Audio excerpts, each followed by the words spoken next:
सीधे मंच और पंच का अभिवादन करते हुए बंधुओं, नेताजी सुभाष चंद्र बोस जिस समय सिंगापुर के फरेरा पार्क में आज़ाद हिंद फौज के बैनर तले भाषण दे रहे थे, उस समय उन्होंने कहा था कि ऐ देशवासियों, ऐ माताएं बहनों, अपने जीवन का सर्वस्व न्यौछावर कर दो।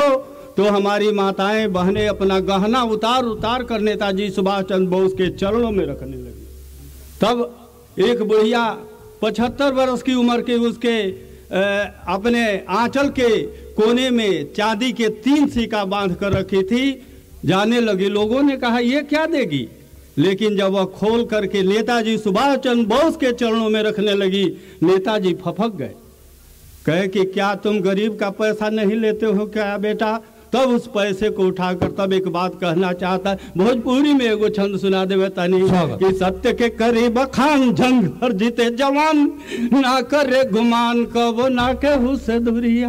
वाह, सत्य का करीब खान जंग हर जीते जवान, ना करे गुमान कबो ना केहू से दूरिया।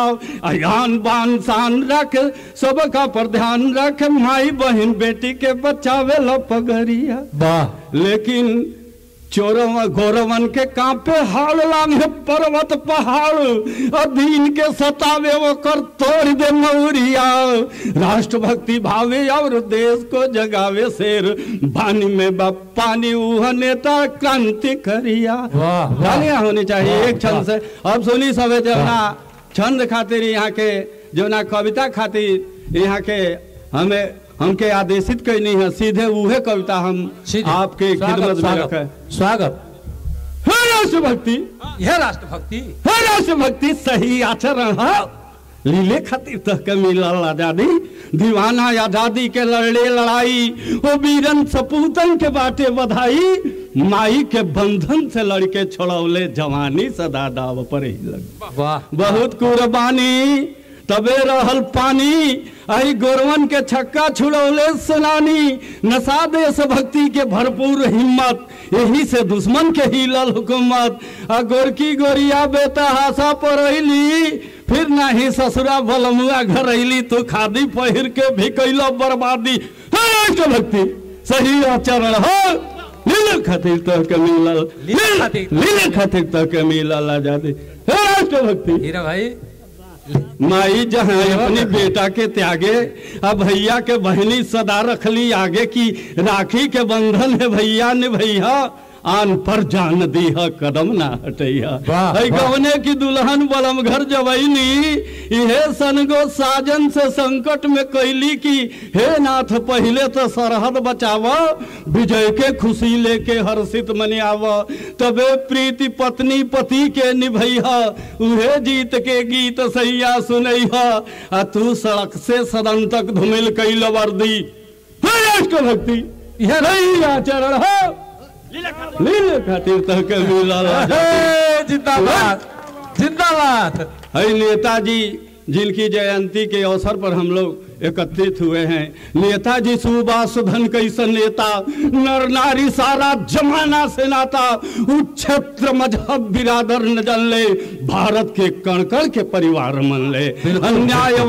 अन्याय व जुर्म से करी बगावत, विदेशन में भी राष्ट्र के गीत गावत। जहां खून के होली खेले दीवाना, जियो शेरे बब्बर कोठिन में नगीना। हई हल्का मचौले बा बड़का पुजारी, दही पोती हाथे बनेल भंडारी। केवल सादगी बा किसन राष्ट्रवादी। राष्ट्रभक्ति आचरण हो, लीले खातिर तक मिलल। राष्ट्रभक्ति लीले खातिर सही आचरण हो, लीले खातिर तक। अमीरी गरीबी के खाई का बटल हो, सत्ता जब मिलल खूबे चानी कटल हो। नारा तो क्रांति वाला रोज रटला, कहीं जाति बटला कहीं मजहब बटला। वतन के मसीहा मनवता के साथी चलल झूम के जब हुकूमत के हाथी, तो खाए वाला दांत हाथी के भीतर, दिखावे वाला दांत बाहर से दूसर। ये न प्रजातंत्र है अलगू भाई, मसीहा लोग खाई अरुआ कमाई। शराफत के साफा कपारे पर बात। राष्ट्रभक्ति सही आचरण हो, राष्ट्रभक्ति सफल इनकलाबी अमीरी गरीबी के फौलादी उद्धम सिंह उद्धम मचौले, बैरिन की नाकी में पानी पियवले, लिहले अंगड़ाई तो लंदन ठहराइल, आजादी के ही दिन देखे के आई। वाह अस्फाक के केहू करनी भुजाई, चंदन समझ माटी माथे लगाई, ओ वीरता के बकाय कहानी, तबो हिंदुस्तानी भुलैला कुर्बानी, आई नयन मोदी नेता लगौले समाधि। यह राष्ट्रभक्ति सही आचरण हो, सही आचरण हो, लीले खातिर तक में राष्ट्रभक्ति सही आचरण हो, लीले खातिर तक में लौला आजादी फौलादी सफल इनकलाबी आजादी के नारा, वो गांधी बाबा के हसांती के धारा, यही खातिर खुदी भगत सिंह के फांसी, होली जलल वस्त्र जितना विदेशी, उनकी शहादत के सहजे भुलैला, कमर तोड़ नेता कहला, कमर तोड़ चपले रहे महंगाई, गइल जान अब्बू गइल जान माई, जियो रे घोटाला तोर कीर्ति गवाला, है कर्जा से लदल वतन राम वाला, है शासन के संपत्ति समूचा प्रसाद, है राष्ट्रभक्ति सही आचरण, है राष्ट्रभक्ति सही आचरण हो, लीले खातिर तक है, लीले खातिर तक मिलल आजादी।